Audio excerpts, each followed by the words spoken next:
Chapter 3: The Truth About Homelessness and Women. What does homeless mean? In our society, people are called homeless who have shelter, beds, and a place to lay their heads at night to sleep, a place to shower, eat, and receive clothes if they are needed for up to a certain amount of days. Many wonderful homeless shelters, emergency centers, and battered rescue locations give women temporary safety off of the streets. What a wonderful organization these are that care for the lost, broken, and homeless women and their children. But in my opinion, homelessness is much more than a lack of a shelter. Does homelessness begin in the mind, or is it from being in an environment that results in loss of security? What came first, the chicken or the egg? The answer is both. For some, homelessness began in childhood, and history repeat itself. For others, it results from poor choices that led to addiction and or abuse, jail, street life, and a shelter.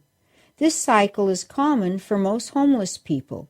The definition of homelessness is not solely about physical home, but also having an adequate experience of connectedness with family and or community.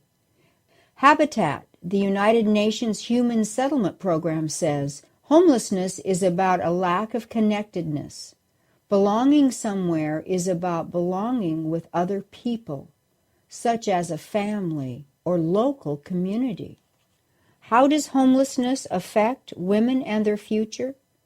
The largest social demographic in first world countries where homelessness occurs is actually elderly people who live in homes. Quite often, the person's spouse has died and his or her children live at a distance. The person feels the same loneliness and abandonment as the person living on the street. People in institutions, including prisons or juvenile justice centers, often feel that same loneliness, or more accurately, experience homelessness. The only people they have contact with are other homeless inmates and people paid to be a part of their lives. These people are the equivalent of people who work in a soup kitchen or shelters on the street. Can you imagine the only people you have contact with are people paid to have contact with you? This is a cycle of chronic homelessness. There are many definitions of homelessness. My favorite is homelessness is not a purely housing-based concept, but has significant emotional, social, and psychological dimensions. Homeless statistics from 2001 census data state that there are 16% more homeless women than men. Homelessness is a mental, emotional, spiritual, and physical state of lack of hope. Hopelessness leads to homelessness. Common reasons for homelessness are domestic violence, 22%, relationship breakdowns, 11%, and financial difficulty, 10%. For women under 25, homelessness is attributed to family violence, 12.3%, family breakdowns, 11%. For women over 25, domestic violence and family violence is responsible for 43.9% of homeless women. The fastest growing group of homeless people in the United States is composed of single women with 2 or 3 children. Before 1980, the homeless population was composed primarily of men. United States society has begun to acknowledge the growing numbers of homeless women and children. The majority of homeless women are on the streets because of divorce or escaping domestic violence. Abandonment is a key contributor to homelessness in women, and the decline of the welfare state and lack of affordable housing has also increased homelessness among that population. Addiction is a major cause of homelessness today. But how can an addicted woman get help when she can't get into a shelter? She must be clean to enter the facility. But for many women on the streets, her clean time is only as long as she is incarcerated. The brokenness from her life weighs so heavily on her mind, and drugs and alcohol help her forget temporarily. She struggles through the passage from jail, streets, and shelter, and she hopelessly repeats the cycle of abuse. Other women have had unfortunate circumstances, loss of job, a negative self-image, and negative self-beliefs that bring them into captivity and leave them stuck in poverty. I have noticed after years of loving the broken that providing a home does not change this pattern of low self-esteem. Understanding the homeless heart. Homelessness for women and their children statistically is proven to be from abuse, which leads to addiction, mental issues, and emotional instability.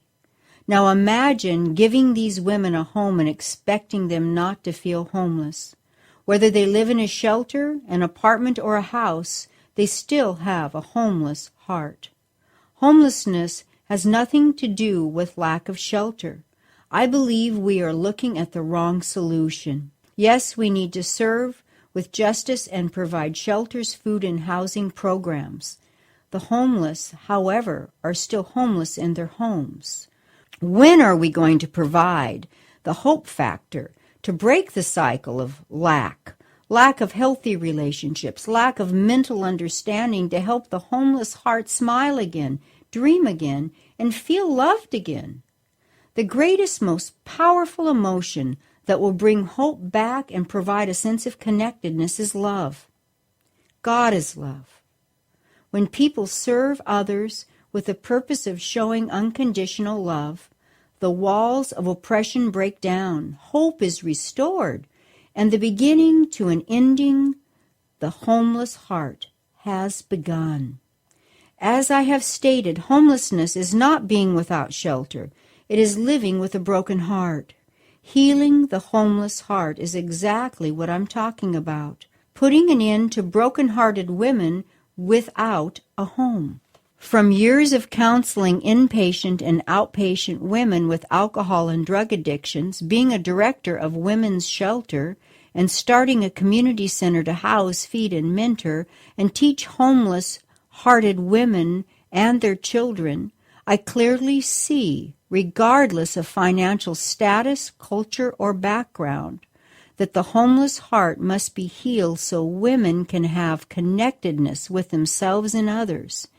It's much more important to start with the heart and then connect to family, church, careers, etc. How can a homeless-hearted woman raise her children so they will have healthy hearts? She can't.